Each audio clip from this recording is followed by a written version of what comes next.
started this journey 16 years ago. Always had a passion for food. Grew up in a mixed household of Punjabi cuisine and North-Eastern cuisine. I did 1 year of college here, which was a total nightmare and it was total waste of time. And it was nearing that time where, I had to make a decision. Am I going to go back to India or what's my future? Because I don't want to look back 10 years down the road working a 9-to-5 job and be like, what if I would have done this? Hi everyone, today I have the honor and pleasure of having one of my guests as a co-host, the world famous Chef Julia from Tres. Let's give her a hand of applause. Thank you. I love the way you have introduced me. And my guest today is a very interesting chef, Chef Varun Kapahi, who's been from Canada, first from New Delhi to Canada to Panama to Spain to Hong Kong and now finally to Belgium. And we're going to have an interesting time with these two great chefs talking about his journey. Sure. Hi everyone.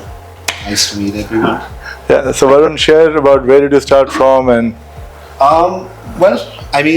Just to kind of give you a short sort of idea about who I am, what I do, where I come from. 16 years ago, my journey sort of started where, I followed the culinary path. And 16 years ago. 15 to 16 between. So that's only 5 years. You were only like 5 years old, but you look like 21. Thank you. I think that's because of my mother's North-Eastern genes. Where we look younger than we actually are. No, thank you. But just basically putting it in short, guys. Started this journey 16 years ago. Always had a passion for food. Grew up in a mixed household of Punjabi cuisine and North-Eastern cuisine. And, just being fascinated by such flavors and senses. I think that's what piqued my interest as a child. But of course, it was a business family. So that was like a very strong aspect of it, which had me sort of always conflicted a bit up until university, where I had to make that decision that do I want to follow this path or do I want to go back? So what was the university's first step? So basically, I went to Canada, like my father did, and I went there for undergrad. So I went to undergrad to a business school, majoring in marketing. So that time you wanted to follow business? That time I wanted to, more than just follow business, I think I wanted to get exposure. Yeah. The thing is that growing up in Delhi, I felt that there were certain aspects of my life that I wanted to explore. And I felt that sort of lacked for me a little bit, for better or worse, that I could only experience if I put myself out there and I lived on my own, cooked my own food, did my own laundry, just the basic stuff. So when did you actually leave your hometown, let's say? So this was right after school. I finished school in Shriram and then I did 2 years in Pathways. And after that, I did 1 year of college here, which was a total nightmare and it was total waste of time. And after that is when I decided that to take this step. So I was roughly about 19 years of age when I decided to take this step. So you did 4 years of BBA over there?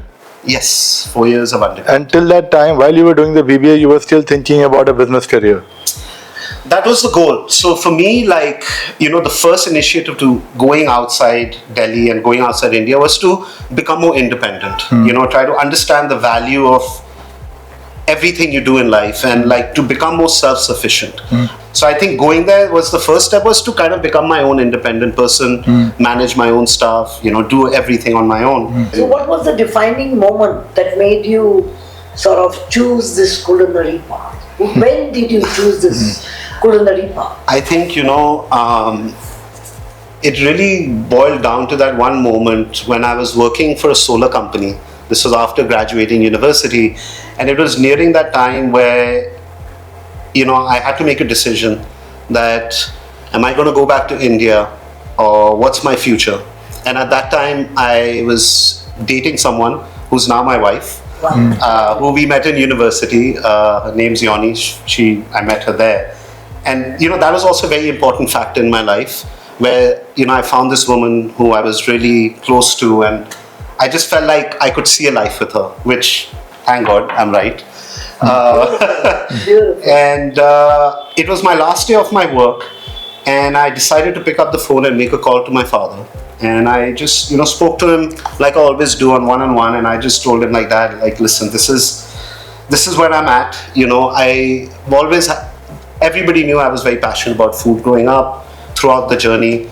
And I just told him that, listen, I want to give this a shot, because I don't want to look back 10 years down the road working a regrets. Absolutely, 9-to-5 job and be like, what if I would have done this? And I guess that was my turning point when I got into chef school.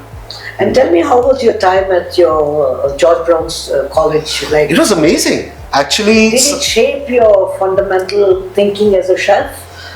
So I would say it was a very good introduction for me into becoming a chef, because chef schools really teach you the principles. You did for 4 years, did you? Yes, it was a 3-year program actually. Yeah. It was a culinary management program. So they teach you a lot of aspects of cooking and like the theory aspect, and it was a lot of fun. And actually, I got to meet a lot of friends who I'm still in touch with. But I think school was a very important part in terms of building a certain level of skill set that I could apply into the restaurant world. Did it help you to sort of I would say so. now? Tell me, Varun, Yes. growing up, were there any food memories of families and the influences which still guide you today? Tell me a little bit part of that. There are so many memories that actually, when I was sitting and talking to you earlier, is what made me realize it shapes me to who I am today as a chef, and in terms of understanding flavor and what I want to bring to the table. So as I mentioned earlier, in short, like, I grew up in like a Punjabi household, but my mom was half Punjabi and half North-Eastern, and my nani is from Shillong. So it was such a beautiful mix, because growing up, there was always like, thandi dal, malai, and fresh ajwain ki paranthi for breakfast. And then sometimes for dinner, there would be a Naga-style pork curry with fermented bamboo shoot and a lot of fresh flavors. I would always remember my nani would love making boiled saag. So Northeast is a lot of boiled food with a lot of sort of fresh ingredients. And I was exposed to a lot of that as well, which kind of, helped me kind of understand flavors other than what just resonated in Delhi. Explosion. Your global experience and culture impact is fabulous. Especially that you have cooked across 5 countries. Yeah. And now in Belgium. It was very unexpected, I'll be very honest. Tell me, how has each place left an imprint, or your technique or your creativity has helped you on this beautiful journey of yours? So, of course, after school is when you hit the real world. And that's when I joined this restaurant called Le Select Bistro. So in Toronto, it's like a French institution. So basically, that's basically a French restaurant where you learn your foundations. And anybody coming out of culinary school, that everything you learn in culinary school is through French cooking techniques. And I think for me in Canada personally, Le Select was a very strong factor in my life. And then after that, quickly I went into Panama. Panama was, again, ceviches, fried plantains, great exposure. Then going into Spain was tapas culture. Absolutely. It just taught me that food can be served in a very different style, and it's all about pairing and about what goes with what. And then after that, Hong Kong was just... Look at that from where to where. Yeah. And then Hong Kong was just Vietnamese, like Vietnamese bar Hanoi food. So everywhere I've gone, I've always picked something out, tried to learn something. Did you have any challenges in this, since you've been moving so much, did you have any challenges which you faced? So for me personally, not really. I think for me, in terms of challenges, I was excited for challenges. In terms of, I knew that for the first 5 to 8 years, I was going to do anything and everything that was asked.